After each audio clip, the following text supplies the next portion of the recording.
¿No, verdad? Bueno. Sofonías. Vamos.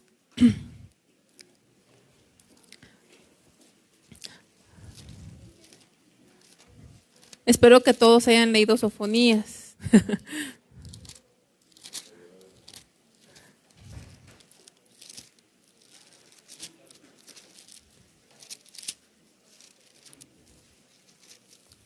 Entonces dice, Sofonías también es un libro cortito.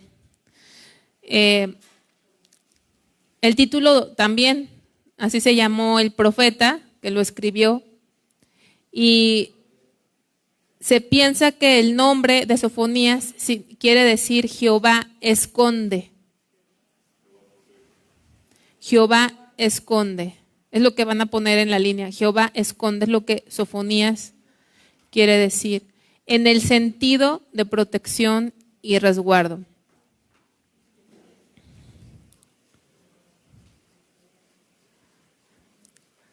Autor y fecha. Es muy poco lo que sabemos de Sofonías, hijo de Cusi. Normalmente los profetas nombran a su padre y a veces a su abuelo, porque para los judíos su genealogía es relevante, porque son sus raíces.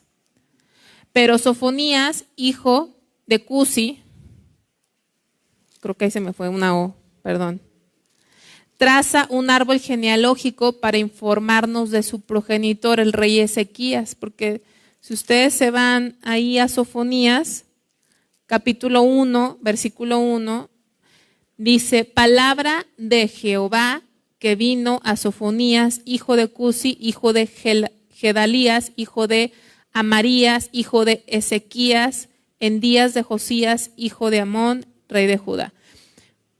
Este Sofonías, digamos que una diferencia entre otros profetas es que nos platica todo su árbol genealógico aquí, ¿no? Sus generaciones, para indicarnos que a final de cuentas él venía del rey Ezequías, que fue un rey piadoso. Su genealogía muestra que era de sangre real,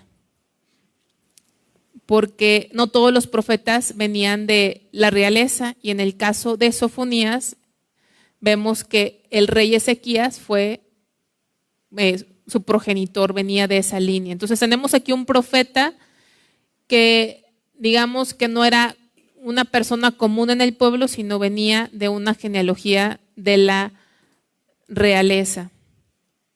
Su forma de escribir es como coloquialmente se dice, en blanco y negro.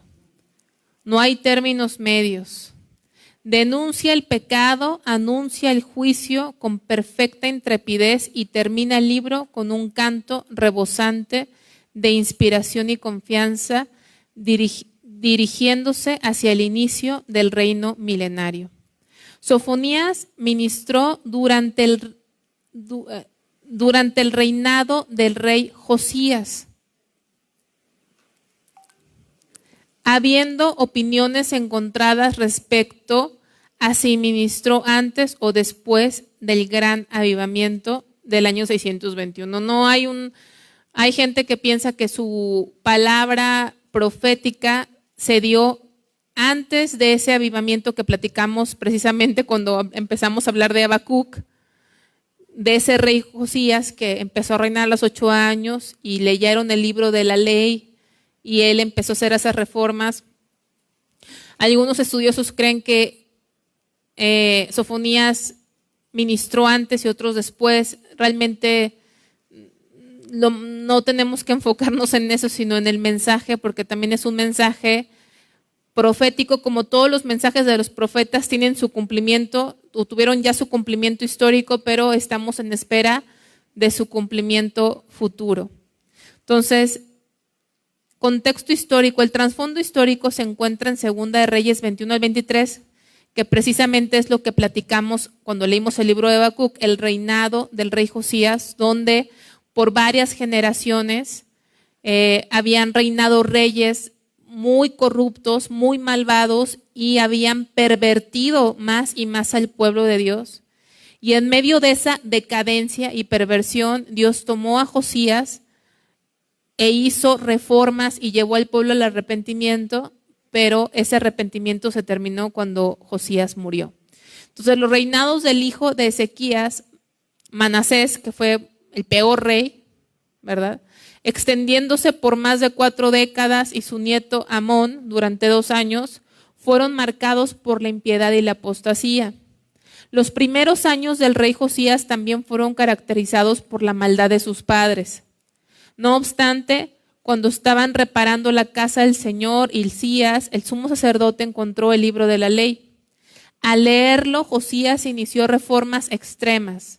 El pueblo pareció arrepentirse y volverse a Dios, pero fue temporal, ya que al morir Josías volvieron a lo mismo de antes. Entonces, este profeta Sofonías, su nombre significa Jehová esconde, provenía de la realeza, ministró en el tiempo de Josías, y vemos que hubo un avivamiento durante Josías, pero en general el pueblo estaba muy, muy pervertido y ese avivamiento fue temporal.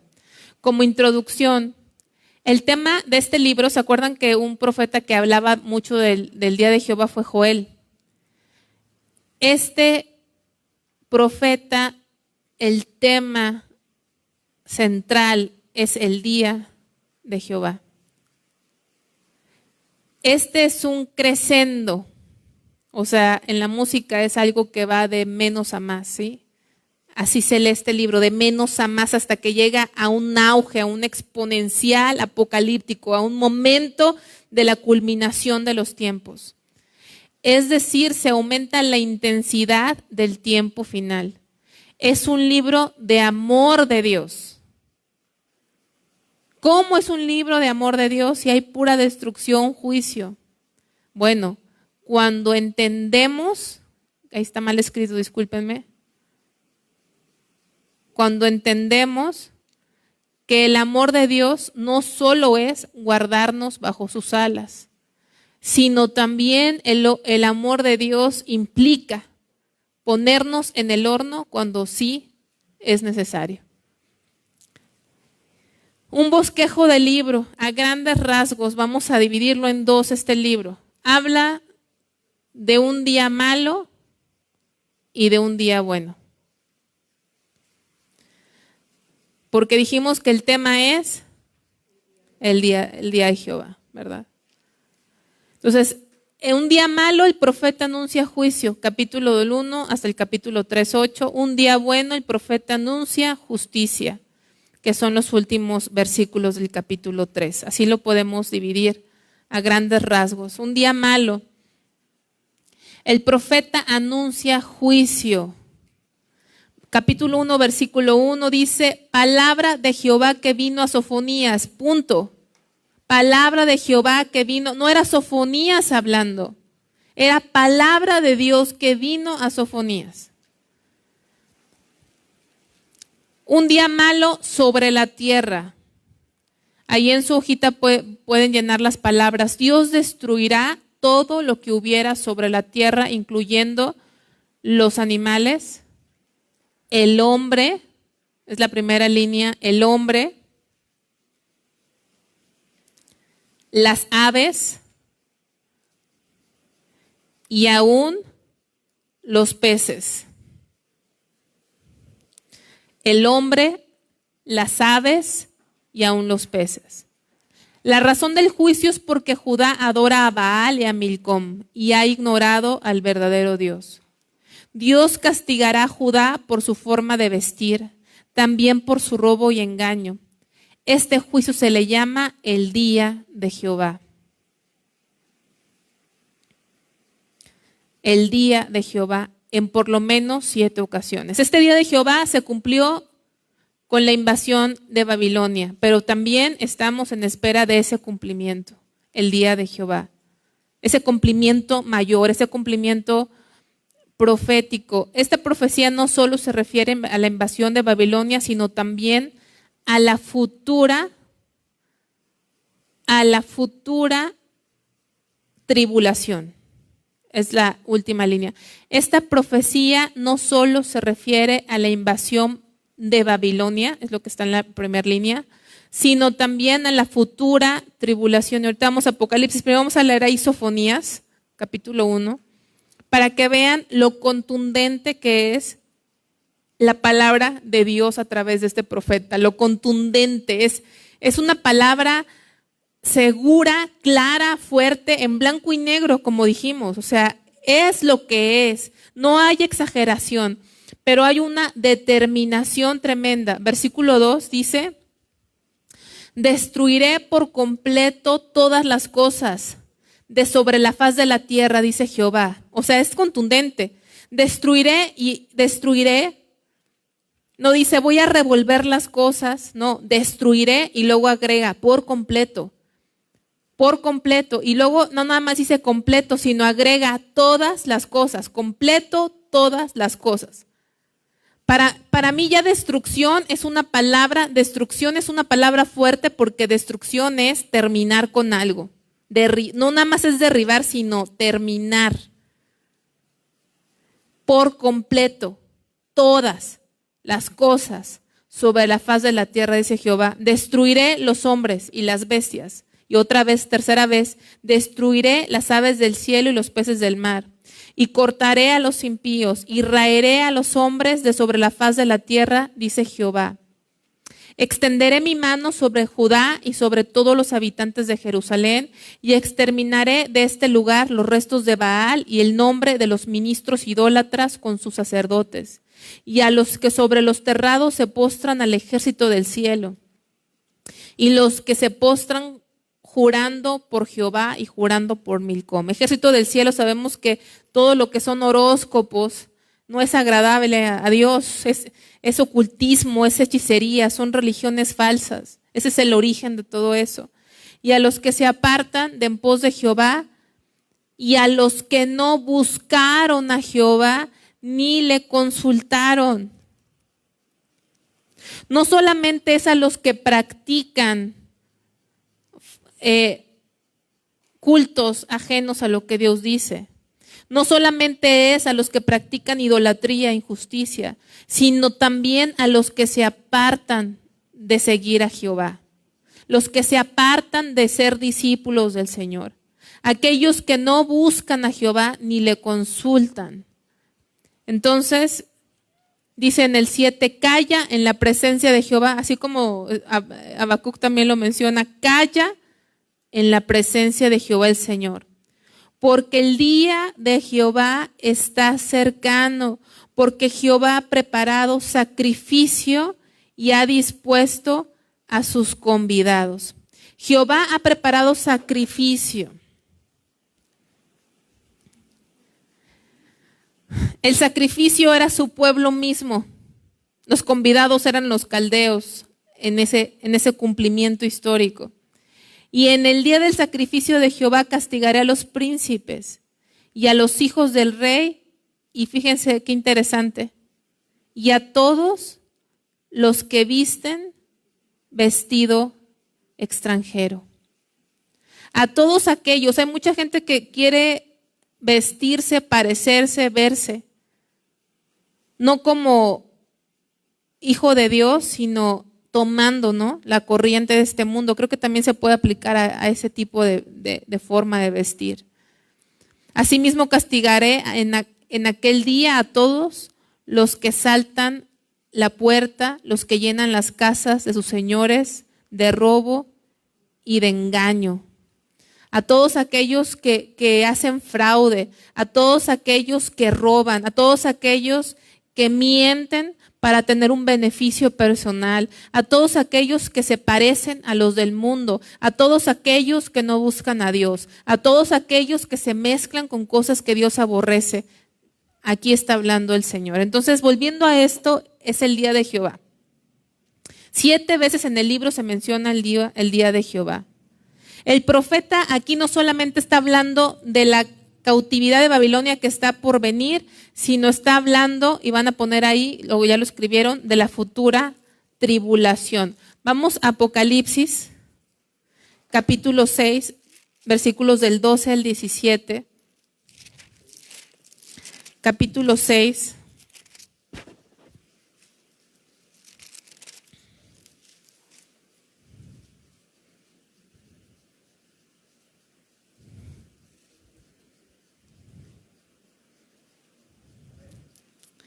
Ok, entonces dice aquí, miré cuando abrió el sexto sello, y he aquí hubo un gran terremoto y el sol se puso negro como tela de silicio, y la luna se volvió toda como sangre. Y las estrellas del cielo cayeron sobre la tierra como la higuera deja caer sus higos cuando es sacudida por un fuerte viento. Y el cielo se desvaneció como pergamino que se enrolla, y todo monte y toda isla se removió de su lugar. Y los reyes de la tierra y los grandes, los ricos, los capitanes, los poderosos y todo siervo y todo libre se escondieron en las cuevas y entre las peñas de los montes, y decían a los montes y a las peñas, caed sobre nosotros y escondednos del rostro de aquel que está sentado sobre el trono y de la ira del Cordero, porque el gran día de su ira ha llegado, y ¿quién podrá sostenerse en pie? Acuérdense que cuando vimos acerca de la salvación de Dios, aprendimos que el Señor nos salvó de Él mismo, ¿verdad? De su juicio, de su ira. Aquí vemos que dicen, ¿escondernos de quién? ¿Del diablo? No, de aquel que está sentado sobre el trono. Escondernos de la ira del Cordero, porque el gran día, ¿cuál es el tema de Sofonías? El día de Jehová, el gran día. Acuérdense que en el sexto sello es el inicio de lo que se le conoce como la gran tribulación, en el sexto sello, ¿sí? Es el inicio de la segunda mitad de las 7 semanas de las que habla el libro de Daniel. Los 3 años y medio es el inicio, el sexto sello de la gran tribulación, ¿sí? Del gran día, del día de Jehová, que va a ser un día terrorífico y donde Sofonías prácticamente dice que todo va a ser destruido, porque en los primeros 5 sellos había tribulación.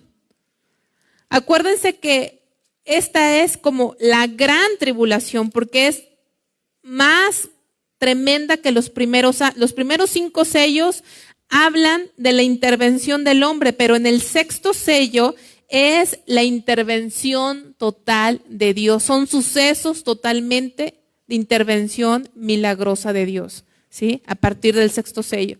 Y es de lo que nos habla el libro de Sofonías, lo que está empezando a decir. Dice en el inciso B de su hojita, primero vimos ese juicio sobre la tierra. Todo va a ser destruido y todo lo que en la tierra ha habido. Y va a ser tan fuerte que vemos que en Apocalipsis dice que hasta la gente va a decir, va a querer que le caiga el monte sobre ellos para escapar de Dios, del día del Señor. Entonces, este día malo vemos su ejecución sobre la tierra, pero también hay una ejecución de ese día sobre los enemigos de Dios. Dice ese párrafo, las ciudades filisteas de Gaza, Ascalón, Asdod y Ecrón serían arrancadas de raíz. Moab y Amón serían destruidas como Sodoma y Gomorra por agraviar a Judá e invadir su tierra. Asiria y su capital Nínive serían arrasadas y dejadas en completa desolación. Eso lo podemos ver en el capítulo 2, versículos del 13 al 15. ¿Por qué el Señor hablaba esto a su pueblo? Para que su pueblo temiera. Hablaba lo que iba a hacer Él con sus enemigos, porque eran enemigos de Dios. Cualquiera que se mete con su pueblo es enemigo de Dios, y Dios le está diciendo a su pueblo, voy a acabar con estas naciones que se fueron contra de ti, para que su pueblo temiera, no para que su pueblo se alegrara, para que temiera, pero no entendieron el mensaje, no entendieron el mensaje de Dios y siguieron igual. Luego habla, inciso C, sobre la ciudad de Dios, o sea, sobre Jerusalén. Entonces, es sobre la tierra, sobre las naciones y también sobre específicamente Jerusalén, este juicio. Dice que un grito de angustia se escucharía desde la puerta del pescado. Así estaba Jerusalén, tenía diferentes puertas. Dios planeaba revisar, y van a poner ahí con lámpara. Es lo que van a poner en la línea. Dios planeaba revisar con lámpara los rincones más oscuros de Jerusalén para encontrar y castigar a todos aquellos que vivían en pecado, pensando que nada les sucedería. La ciudad de Jerusalén es personificada como una mujer condenada por ser rebelde y opresora. Ha sido desobediente y no confió en Jehová, ni se acercó a Dios. Los líderes de la ciudad son comparados a leones, y van a poner rugientes, y lobos nocturnos. Lo que van a poner en esas líneas es rugientes, y en la segunda línea nocturnos, que devoran a todas sus víctimas. A pesar de toda la corrupción, Jehová está en medio de ella para juzgar con justicia. Él había castigado a las otras naciones pensando que esto ciertamente haría que Judá temiese, pero el pueblo se pervirtió aún más. Entonces vamos a ir ahí a Sofonías.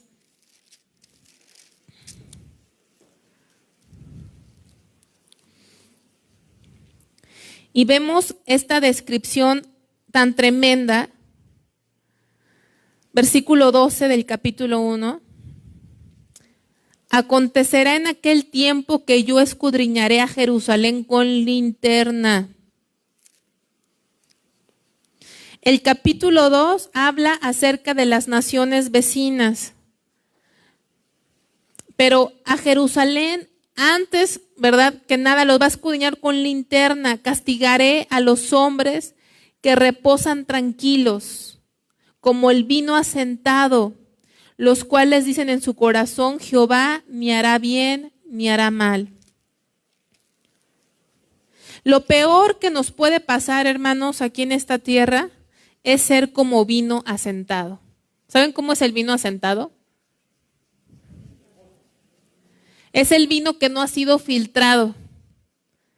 Yo lo puedo tipificar porque no soy conocedora de vinos, pero se los puedo explicar como el agua de Jamaica. Abajo del agua de Jamaica, si no la filtras bien, ¿qué le queda? El polvito, ¿verdad? Tienes que estarla filtrando, ¿o cuál es la otra palabra que usamos? Colando, ¿verdad? Para que eso se vaya y quede totalmente pura, sin eso. Entonces, ¿qué es algo horrible que nos puede pasar? Es ser vino asentado. Es decir, nunca haber sido tratados por Dios. Nunca haber sido purificados por Dios. Por eso dice, castigaré a los hombres que reposan tranquilos como vino asentado. Es un vino que no ha sido filtrado, que no ha sufrido ningún ajetreo. Y es su vida tan tranquila. No han tenido ningún trato de Dios en sus vidas. Tan es así que ellos, ¿qué piensan en su corazón? Ni hará bien ni hará mal. No va a pasar nada. Inconscientemente piensan que todo va a estar bien, tan tranquilos, tan reposados. Lo peor que nos puede pasar, hermanos, es que el Señor no nos haya tratado con nosotros, castigado, disciplinado, porque dudo mucho que haya un hijo de Dios que no conozca la vara de Dios. Los que no la conocen, no sé por qué no la conocen, porque dice Dios que al que no castiga es ¿qué? Bastardo y no hijo. Y aquí habla de estos que están tranquilos, nunca les ha pasado nada malo y piensan que nada malo va a pasar, así siguen pensando. Versículo 13, por tanto, serán saqueados sus bienes y sus casas asoladas, se edificarán casas, mas no las habitarán, y plantarán viñas, mas no beberán el vino de ellas. Y aquí estos versículos son tremendos, tremendos. De hecho, estos versículos los citamos cuando vimos soteriología, precisamente estos versículos. Del 14 hacia adelante. Cercano está el día grande de Jehová, cercano y muy próximo. Hermano, así como esto se escribió ya hace una buena cantidad de años atrás, como 2600 años atrás, más de 2000 años, por supuesto. No, el tema aquí es que así como en ese momento decía cercano está el día grande de Jehová, que su más próximo cumplimiento era con la cautividad de Babilonia, hoy en el año 2022 estamos sentados y créanme que cuando leemos cercano está el día grande de Jehová, así es, ¿verdad? Cercano está ese día. Cercano está el día grande de Jehová, cercano y muy próximo. Es amarga la voz del día de Jehová. ¿Por qué lo está aclarando? Porque había muchos que pensaban que el día de Jehová iba a ser de alegría para todos, pero no.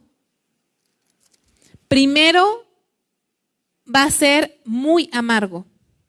Gritará allí el valiente. Día de ira aquel día. Día de angustia y de aprieto. Día de alboroto y de asolamiento. Día de tiniebla y de oscuridad. Día de trompeta y de algazara. ¿Me salté algo? Ok, gracias. Día de nublado y de entenebrecimiento. Día de trompeta y de algazara sobre las ciudades fortificadas y sobre las altas torres. Si algo televisaron y que fue impactante para todos fue cuando cayeron esas torres gemelas, ¿se acuerdan? Y se pueden imaginar ese evento tan tremendo que hubo. ¿Se acuerdan cómo fue tan impactante que cayeran esas torres que aún en las calles aledañas a ese lugar la gente corría porque se empezó a hacer una nube de polvo y oscuridad y fuego? Ahora, multipliquen un suceso parecido en todo el mundo. Así va a ser. Todas esas torres, rascacielos, todos los edificios en los que el hombre toma orgullo, que hace sentir al hombre poderoso, esos altos edificios, esas fortalezas, esas construcciones, todo eso va a ser destruido. Dice que va a ser un día de oscuridad, que va a gritar ahí el valiente, que va a ser un día de angustia, de alboroto. Versículo 17, y atribularé, o sea, Dios mismo, hablando en primera persona, y atribularé los hombres, y andarán como ciegos porque pecaron contra Jehová. Y la sangre de ellos será derramada como polvo y su carne como estiércol. Yo me imagino el efecto de unas bombas nucleares, porque esas bombas son tan poderosas que pulverizan, ¿sí? Dice, ni su plata ni su oro podrá librarlos en el día de la ira de Jehová, pues toda la tierra será consumida con el fuego de su celo. Porque ciertamente destrucción apresurada, o sea, va a ser en un ratito, no va a haber nada que la detenga. Hará, y otra vez dice, de todos los habitantes de la tierra. Va a haber gente que tiene tantos miles y miles de dinero, por ejemplo, como Elon Musk, que tiene una fortuna ridícula, que han hecho cálculos que en miles de vidas, tiene para vivir miles de vidas. Miles de vidas. Y si tocara que este día de Jehová viniera en nuestros tiempos y Él tuviera todo su dinero y fortuna, que me parece ridícula porque ni siquiera la puedo entender en mi cabeza, no le va a servir de nada. No va a decir, puedo pagar un refugio, puedo pagar el sufrir menos, nada de lo que la gente tenga va a importar. Es una destrucción inminente. Ese día es un día de juicio, es un día terrorífico, y de ese día de la ira de Dios contra toda la humanidad, hermano, es de lo que Dios nos salvó. Porque no estamos incluidos ahí. ¿Lo creen? ¿Por qué se los aseguro? ¿Cómo se llama el libro? ¿Sofonías? ¿Y qué significa? Dios esconde. Dios esconde. Dios protege. ¿Sí?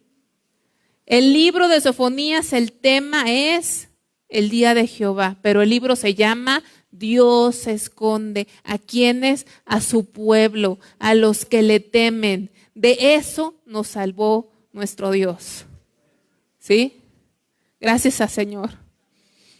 Gracias al Señor. Entonces, aquí dice que con linterna iba a revisar a Jerusalén. Hasta el último, hasta el que está ahí tranquilo, iba Dios a tratar con ellos, a juzgarlos, a destruirlos. Vamos a, más adelante, dice en el capítulo 2, versículo 1, congregaos y meditad, oh nación sin pudor. Qué tremendo. Me llama la atención esto, hermanos, nación sin pudor. El pecado siempre ha existido, hermano. Si hoy nos ponemos a pensar en las desviaciones sexuales que existen, no es nada que no esté de alguna forma escrito en la palabra de Dios. Desde la palabra de Dios vemos a los sodomitas. Vemos a aquellos que cambiaron el uso natural del cuerpo por usos que no son, Romanos capítulo 1. Vemos que Dios prohibió que hubiese una relación íntima entre hombres y animales, que hoy se usa y la gente lo platica. ¿A qué voy? La palabra sin pudor. Yo no sé si ustedes se dan cuenta, pero en los últimos, hace 30 años que venimos aquí a Saltillo, es otro mundo al que hoy veo. Hace 30 años había pecado, pero la gente no lo hablaba tan abiertamente, ¿sí? Abiertamente. Y es impresionante que la gente aún en la televisión, me acuerdo que hubo un tiempo en el que se empezó a sacar más chismes de famosos y los famosos no les gustaba, pero ahora hasta ellos mismos platican las cosas más íntimas de su vida, ¿sí? Lo que antes la gente no quería es que supieran de tu vida personal, matrimonial, familiar, ahora platican cosas, hermanos, que realmente son para ellos nada más. Y aquí dice nación sin pudor. O sea, llegó un punto no nada más en el que la maldad era extrema, sino que no había pudor, no había vergüenza. Y hoy vivimos en una desvergüenza total. Es más,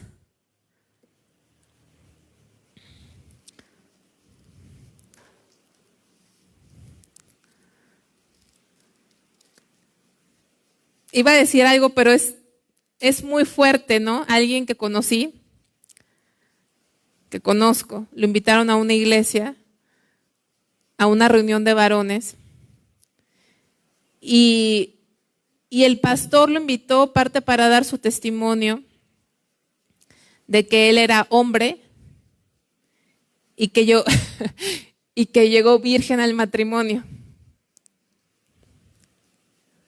Claro, no nada más es llegar virgen, sino también puro de mente y cuerpo, porque a veces puedes llegar del cuerpo, pero la mente ya no. Lo que me da risa es que yo lo platiqué a otra hermana o lo platiqué a una hermana en Cristo y ella dijo algo así como, no me acuerdo sus palabras, tiene muchísimo que pasó esto. Pero ella como que dijo, ay no, pero qué pena, ¿por qué fue a decir algo así? O sea, me da risa porque ella es cristiana y a ella misma se le hizo ridículo que un hombre pudiera decir públicamente que llegó virgen al matrimonio. ¿A qué voy? Que la vergüenza ya no es el pecar. Si la vergüenza, da más vergüenza hoy en día a los jóvenes ser vírgenes. ¿Sí?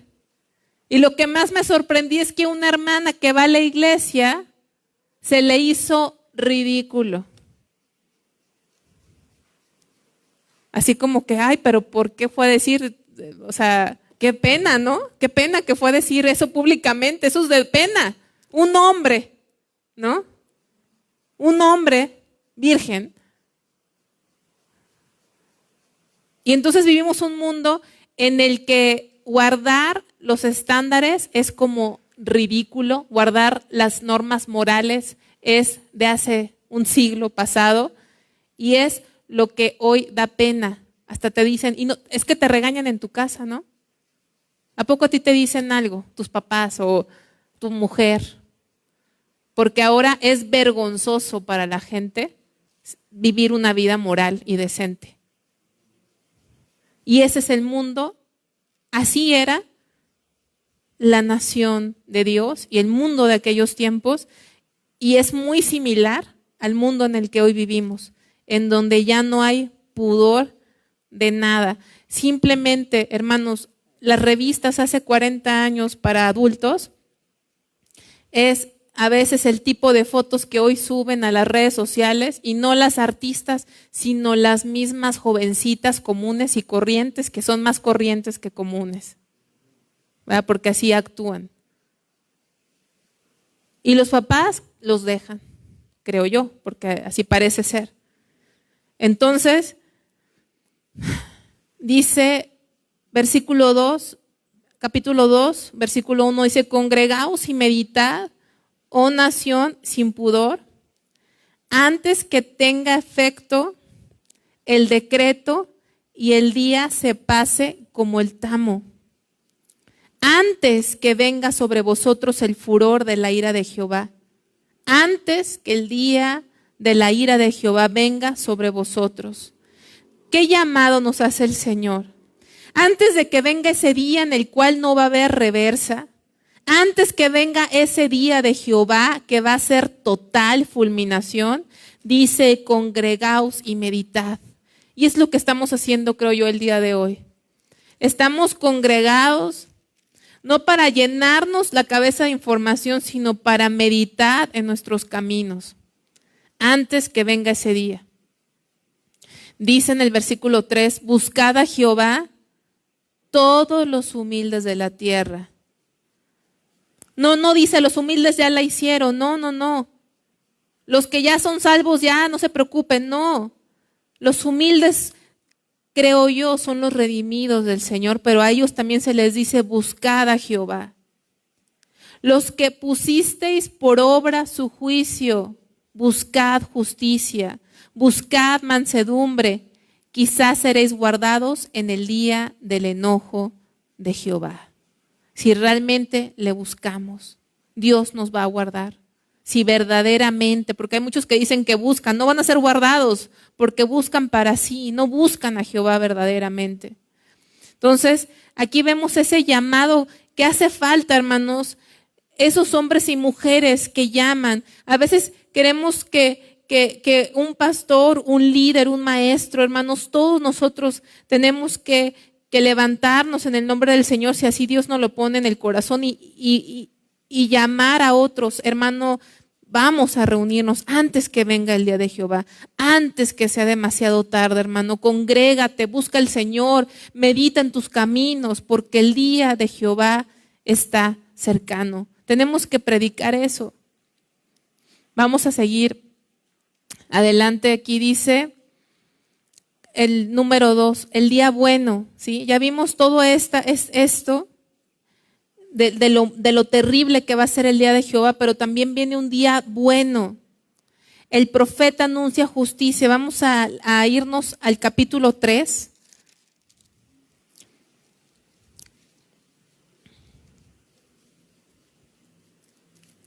Versículo 9.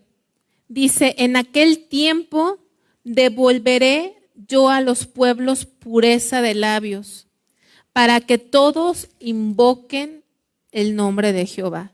O sea, el día de Jehová viene con juicio. Ya vimos que viene a destruir y vemos todos los pecados, ¿sí? Va a quedar todo deshecho. ¿Por qué? Por todos los pecados que vimos. Una nación desvergonzada, sin pudor, soberbia. Pero viene un día bueno y parte de ese día bueno es que Dios va a purificar los labios.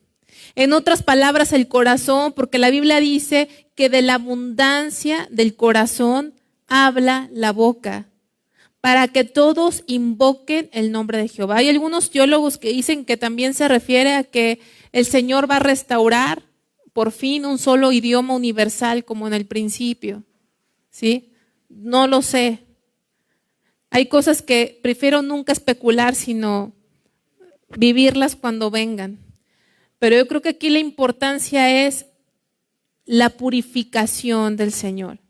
Que ya nuestro corazón no va a ser el corazón que tenemos ahorita, sino será un corazón puro. Nuestra forma de hablar va a ser pura.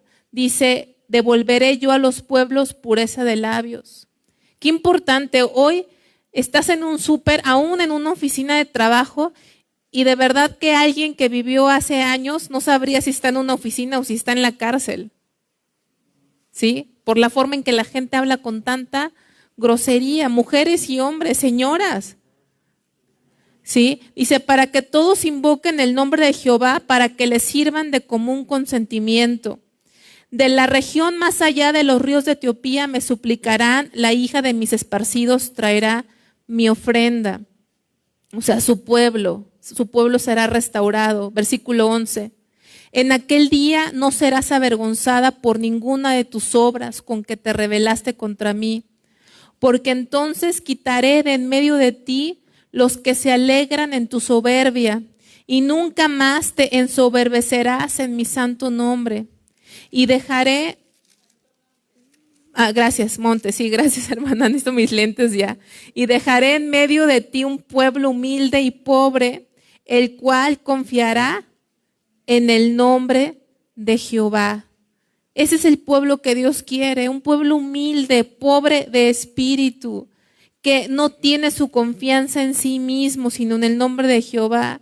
El remanente quiere decir el que queda del original. Dios siempre se ha guardado un remanente hasta el final. Dice, el remanente de Israel no hará injusticia, ni dirá mentira, ni en boca de ellos se hallará lengua engañosa, porque ellos serán apacentados y dormirán, y no habrá quien los atemorice. Sí, va a llegar un día después del día de Jehová, que finalmente en el milenio y después en la eternidad futura, el pueblo de Israel por fin va a poder descansar. Hoy día no descansan. Siempre, así como leemos en la Biblia, que tenían vigías, que tenían guardias de día y de noche, dice, no callarán jamás. ¿Qué dice?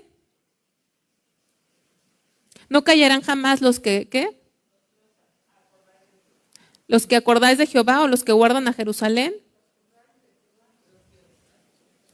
Bueno, pero el punto es que así como en la Biblia vemos esos guardas de la ciudad, hasta hoy siguen, porque es una ciudad rodeada de enemigos. Pero después del día de Jehová, cuando entre en este tiempo milenial de paz, donde el enemigo, o sea, la serpiente antigua sea echada, sea atada por 1000 años, va a haber esta paz. Dice, van a estar apacentados y dormirán y no habrá quien los atemorice. Y luego viene un canto de alabanza. Canta, oh hija de Sión. Da voces de júbilo, oh Israel. Gózate y regocíjate de todo corazón, hija de Jerusalén. Jehová ha apartado tus juicios, ha echado fuera tus enemigos. Jehová es rey de Israel, en medio de ti nunca más verás mal. Ahí en la hoja que tienen, voy a hacer una pausa ahí en los últimos párrafos. Dice, ese día bueno que anuncia es sobre los que un día fueron enemigos de Dios, sobre la tierra, sobre la ciudad de Dios, ¿sí? Sobre los que fueron enemigos de Dios, nosotros éramos enemigos de Dios. Ya lo leímos en el 9 y en el 10, o sea, las naciones. Porque la salvación de Dios no nada más es para su pueblo, sino se extiende a las naciones gentiles, que algún día fueron enemigos de Dios. Viene esa restauración. Sobre la tierra, en el versículo 13, sobre la tierra. Sobre la ciudad de Dios, del 14 al 20, o sea, Jerusalén. Vemos el canto de Israel restaurado, alabando a Dios por su poderosa liberación y gran amor. La hija de Sión tiene muchos motivos para cantar y dar voces de júbilo. No solo sus enemigos son echados fuera, sino que el mismo Cristo está en medio suyo. Debido a que pronto caería el juicio sobre el pueblo, Jehová concluye con una fuerte promesa para el remanente piadoso. En lugar de fastidio y oprobio por el largo tiempo en el que no pudieron celebrar las fiestas solemnes, Dios los reunirá y los pondrá por alabanza y renombre en toda la tierra, cumpliendo así, ahorita les digo que van a escribir ahí, pero vamos a continuar en nuestra hoja, en la Biblia, y dice en el versículo 14, canta, hija de Sión. Es un tiempo de alabanza que ya sucedió cuando fueron liberados de la cautividad de Babilonia, pero también así va a ser en el futuro, cuando finalmente Israel, la Israel física, hay dos Israel en la Biblia, la Israel en lo natural, que es la nación de Israel, el pueblo de Dios, pero también hay una Israel espiritual, que es la iglesia, ¿sí? ¿Cómo lo vemos? Cuando Dios le dijo a Abraham, tu descendencia será tan grande como la arena del polvo, el polvo de la arena. ¿Ahí a quién se refería? A la Israel natural. Y cuando le dice, tu descendencia va a ser tan numerosa como las estrellas del cielo, a la Israel espiritual. Así como Israel natural está rodeada de enemigos, un día sus enemigos van a ser echados fuera. Por eso Israel se va a regocijar, porque el tiempo de su restauración ha llegado. Pero también la Israel espiritual, la iglesia, nos vamos a regocijar, no solamente por ver a la Israel natural restaurada, sino porque también la iglesia al fin va a ser librada de sus enemigos. Nosotros, la iglesia del Señor, nuestros enemigos, Satanás y la muerte, que es el último enemigo, también van a ser echados fuera. Al fin, nuestros enemigos serán quitados de nuestro camino. Por eso dice, canta, oh hija de Sión, da voces de júbilo, Israel. Gózate y regocíjate de todo corazón, hija de Jerusalén. Jehová ha apartado tus juicios, ha echado fuera tus enemigos. Jehová es rey de Israel en medio de ti. Nunca más verás el mal. Nunca más verás el mal. Va a llegar un día, hermanos, en que nunca más veremos el mal. Nunca más veremos ofensas a Dios, nunca más veremos la muerte, nunca más veremos el dolor, nunca más veremos la actividad demoníaca, nunca más. Por eso dice el Señor, gózate. Jehová es rey de Israel y estoy en medio de ti. Y es lo que Dios le ha prometido a su iglesia. Él prometió que Él estaría con nosotros hasta el fin del mundo. Él es el que está en medio de su iglesia. Así está en el Apocalipsis, en medio de su iglesia. En aquel tiempo se dirá a Jerusalén, no temas, Sión, no se debilite en tus manos. Y otra vez dice, Jehová está en medio de ti, Él salvará. Se gozará sobre ti con alegría, callará de amor, se regocijará sobre ti con cánticos. Reuniré a los fastidiados por causa de largo tiempo. O sea, el pueblo de Dios estuvieron 70 años, que es muy largo tiempo, en cautiverio.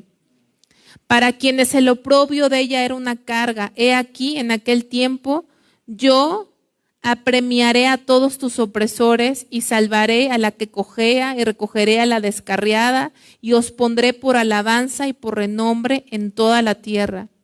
En aquel tiempo yo os traeré, en aquel tiempo os reuniré yo, pues os pondré para renombre y para alabanza entre todos los pueblos de la tierra, cuando levante vuestro cautiverio delante de nuestros ojos, dice Jehová. Entonces vemos el cumplimiento también profético a futuro, ¿sí? Que va a venir ese día del Señor, pero Dios nos dice a su iglesia, no temas. Ahí sí lo ven en el versículo 17, no temas. No temas, iglesia, no se debiliten tus manos. Jehová está en medio de ti, poderoso. Él no lo está diciendo a nosotros como su iglesia hoy en el 2022. Él está entre nosotros. Sí, Él está en medio de nosotros y así está la visión que estoy recordando en Apocalipsis capítulo 1. Así estaba, van conmigo, Apocalipsis, sin perder Sofonías, aquí yo lo separé aquí con mi mano. Si van a Apocalipsis capítulo 1, versículo 12, porque aquí Sofonías dice, no temas, Jehová está en medio de ti, poderoso, Él salvará, Él se gozará sobre ti con alegría, callará de amor. A veces cuando estamos pasando tribulación, cuando estamos pasando tiempos difíciles, hermanos, porque en esta vida hemos pasado y vamos a pasar por tribulación, independientemente de la tribulación que viene a todo el mundo. Pero cuando pasamos por tribulación, el Señor nos está diciendo que Él está en medio de nosotros. Él calla, pero que calle no quiere decir que Él no esté. Él está. Apocalipsis 1:12 dice, y me volví para ver la voz que hablaba conmigo y vuelto vi 7 candeleros de oro que tipifican la iglesia. Y en medio de los 7 candeleros, uno semejante al Hijo del Hombre. Uno semejante al Hijo del Hombre. En medio de esos 7 candeleros que son la iglesia, en medio de su iglesia está el Señor, en el último libro de la Biblia. Lo que venga, porque antes que se desaten los sellos, las trompetas y las copas, el Señor nos dice, y yo lo vi, y en medio de su iglesia estaba uno semejante al Hijo del Hombre. Él está en medio de nosotros. Y no tenemos que esperar a que llegue esa gran tribulación, las tribulaciones que pasamos, Él está en medio de nosotros. A veces no lo escuchamos, a veces quisiéramos que Él nos hablara y nos dijera, yo estoy contigo y va a pasar esto, o que nos diera una palabra de consuelo, de explicación, pero Él calla, pero no calla porque nos odie, calla porque nos ama. Y Él está actuando y trabajando en nuestros corazones.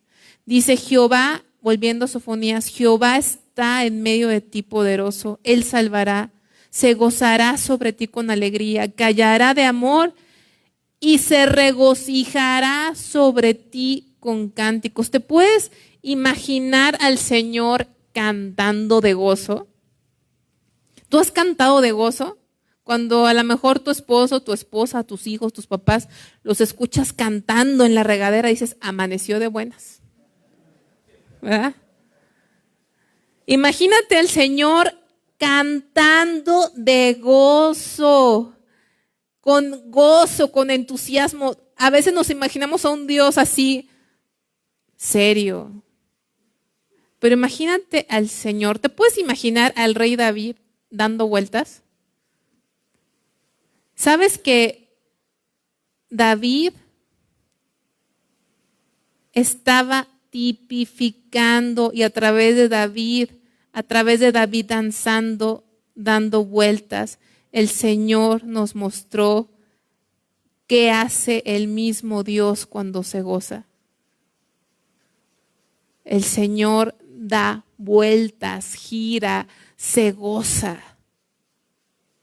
Lo que pasó con David fue una proyección del gozo de Dios. Con gozo, porque Dios le gusta salvar, se goza haciendo misericordia, se goza guardando a su pueblo. Y en medio de la tribulación está el Señor. En medio de las dificultades está el Señor. Tú estás llorando y sientes que ya no puedes más, pero el Señor está cantando porque Él está siendo glorificado. Y me acuerdo mucho que así fue cuando un día muy difícil, un tiempo muy difícil, un momento muy difícil para el pastor en su enfermedad, que vi que estaba moviendo sus labios porque no podía hablar. Y le dije, ¿estás orando? Y me asintió así. Y le dije, ¿qué estás diciéndole a Dios? Y nada más me contestó esto, que se siga glorificando. Y a veces nosotros estamos que ya no podemos, pero el Señor se está glorificando. Y el gozo del Señor, ¿qué es? Nuestra fortaleza. Porque podemos pensar, pero ¿qué tiene? El Señor se está gozando, yo sufriendo. No, el gozo del Señor es tu fuerza. Él se está gozando y a medida que Él se goza, tú estás siendo milagrosamente fortalecido en medio de esa tribulación, en medio de esa situación. Y así va a ser en los días finales. Y aquí termina este libro. Como sabía Sofonías que pronto iba a venir la cautividad, bueno, Dios, a través de Sofonías, les da unas palabras finales, porque esa cautividad de Babilonia se acercaba. Por eso está diciéndole que a los fastidiados, versículo 18, por causa de largo tiempo, o sea, 18 años cautivos, 18 años sin poder ofrecer fiestas solemnes, las que ya no, fíjense, no las quisieron hacer por mucho tiempo, dejaron de hacerlas por desobedientes, y ahora que estaban en cautividad, quisieran hacerlas. ¿Sí se acuerdan de ese salmo que dice? 137, ¿cómo empieza, hermana?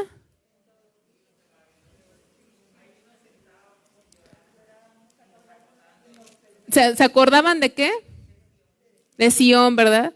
Pero cuando antes de la cautividad no las festejaban, las dejaron de celebrar y estando ahí se acordaban con tristeza de cuando podían alabar a Dios. Entonces a ellos les dice, para quienes el oprobio de ella era una carga, he aquí en aquel tiempo yo apremiaré a todos tus opresores, salvaré a la que cojea, recogeré a la descarriada, os pondré por alabanza y por renombre en toda la tierra.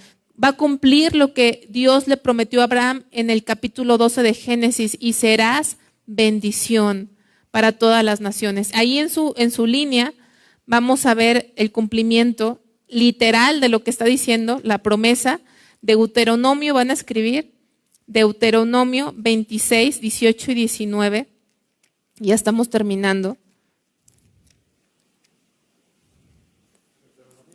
Deuteronomio capítulo 26, es lo que van a escribir en la línea, versículos 18 y 19. Deuteronomio capítulo 26, 18 y 19 dice, y Jehová ha declarado hoy que tú eres pueblo suyo, de su exclusiva posesión, como te lo ha prometido, para que guardes todos sus mandamientos, a fin de exaltarte sobre todas las naciones que hizo, para loor, fama y gloria, y para que seas un pueblo santo, separado, santo a Jehová tu Dios, como Él ha dicho. Entonces Dios le prometió a su pueblo que ellos iban a ser de su exclusiva posesión, que Dios iba a exaltar a la nación de Israel de todas las naciones, sobre todas las naciones, para gloria del nombre de Dios. Y así va a ser, hermano. Israel va a ser restaurado. Dios, esto que está en Deuteronomio, se los está volviendo a confirmar en Sofonías. Vamos a ver qué dice Mateo 24.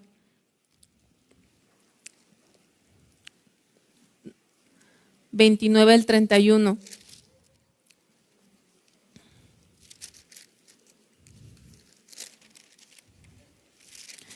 Dice, e inmediatamente después de la tribulación de aquellos días, el sol se oscurecerá y la luna no dará su resplandor, y las estrellas caerían del cielo y las potencias de los cielos serán conmovidas.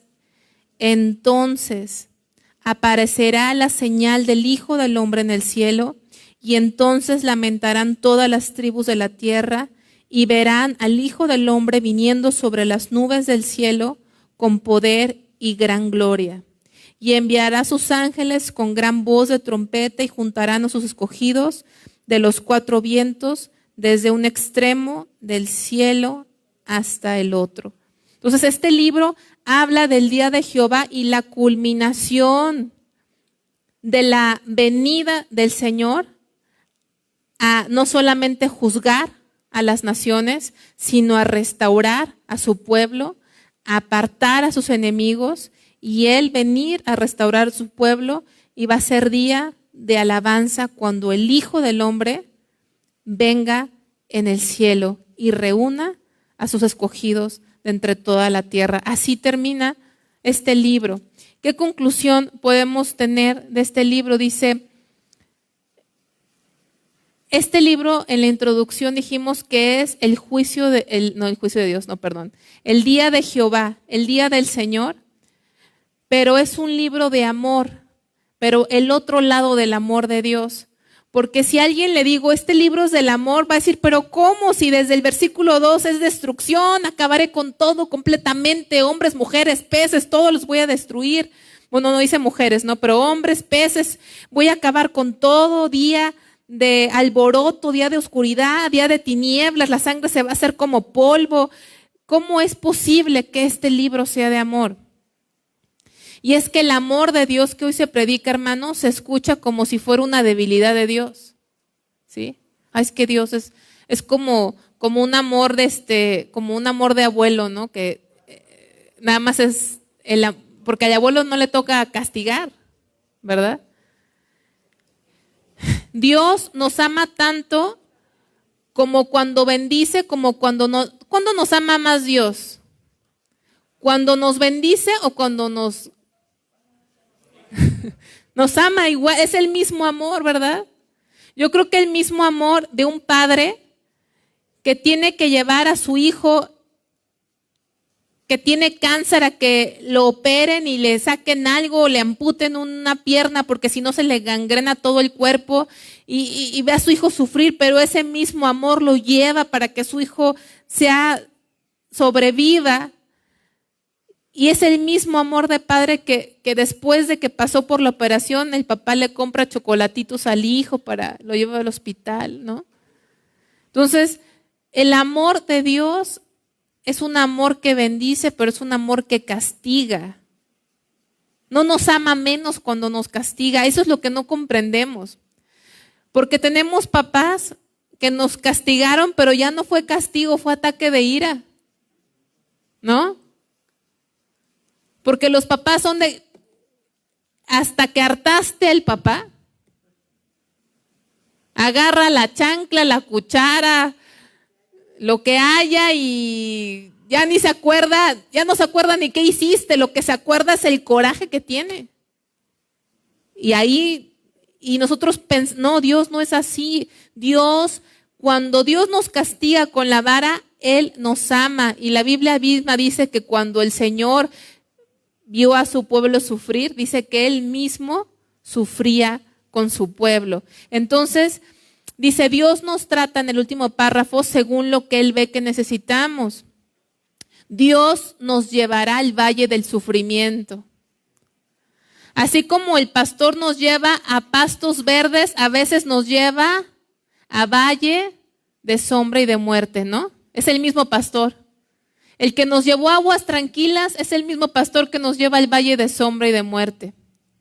Porque Él sabe que lo necesitamos. Cuando Él decida que lo necesitamos para nuestro bien. Hebreos 12:6, yo creo que ustedes se lo saben muy bien. Nos habla del amor de Dios. Hebreos 12:6. Dice, porque el Señor al que ama disciplina y azota a todo el que recibe por hijo. Cuando alguien te pida, dame un versículo que hable del amor de Dios, este es uno. Aquí lo dice, el Señor al que ama disciplina y azota a todo el que tiene por hijo. Juan 15, 1, 2, ¿se saben ese versículo? Dice, yo soy la vid verdadera y mi Padre es el labrador. Todo pámpano que en mí no lleva fruto, lo quitará. El Señor viene a tu vida y a mi vida y nos quita todo aquello que no lleva fruto. Nos corta, nos poda todo aquello que es infructuoso. Y si el árbol pudiera hablar, pudiera gritar, pudiera expresar dolor, ¿ustedes creen que el árbol gritaría? Sí, ¿verdad? Entonces, cuando el labrador, ¿quién es el labrador? El Padre. Viene y quita y poda, gritamos. Pero alguien dijo esto que me gustó mucho y aquí se los puse. Dijo, pero recordemos que el labrador nunca está tan cerca del pámpano como cuando lo limpia. Nunca vamos a estar más cerca de Dios como cuando somos podados por Él.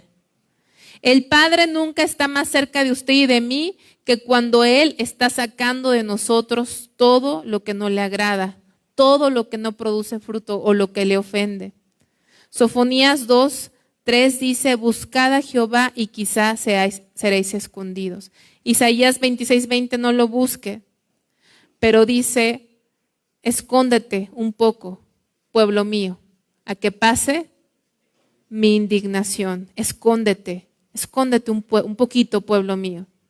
Entonces, ¿de qué se trata este libro? Se trata que viene un juicio de Dios, que viene el día del Señor, va a ser inminente, va a ser destructivo, va a gritar el valiente, pero los que son humildes y mansos, porque ¿quién es manso y humilde?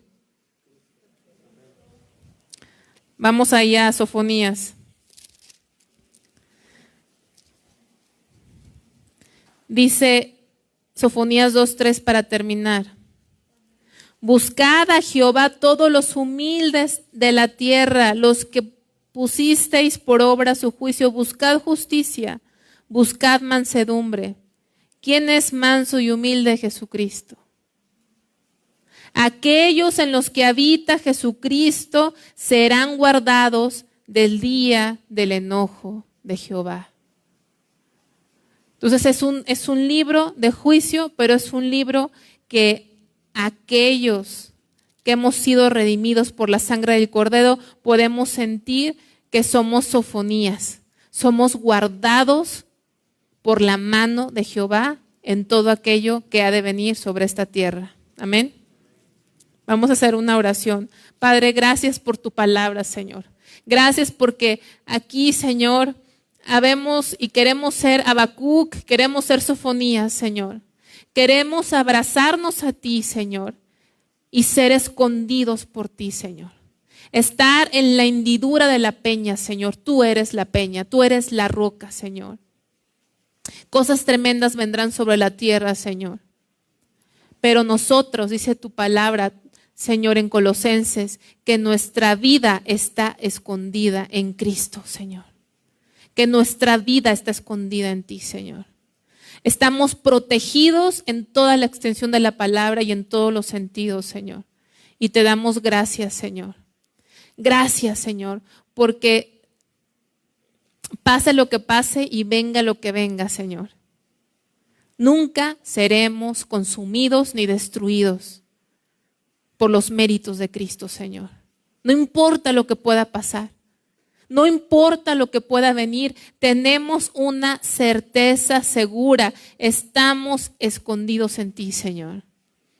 Y te damos gracias por tu salvación y tu misericordia. Ayúdanos a amarte, a honrarte, a obedecerte, Señor. Y ayúdanos, Señor, en tiempos difíciles a recordar que tú estás, Señor, cantando en medio de nosotros, que te estás gozando en medio de nosotros, que no pasamos las cosas solos, Señor, sino tú en medio de tu iglesia siempre, porque tú eres fiel, porque tú lo prometiste, tú estás en medio de tu pueblo siempre, hasta el fin del mundo, hasta el último día, Señor. Tú estás con nosotros como poderoso gigante, Señor. Gracias, Padre, en el nombre de Cristo. Amén. Hermanos, Dios los bendiga. Nada más, si quieres.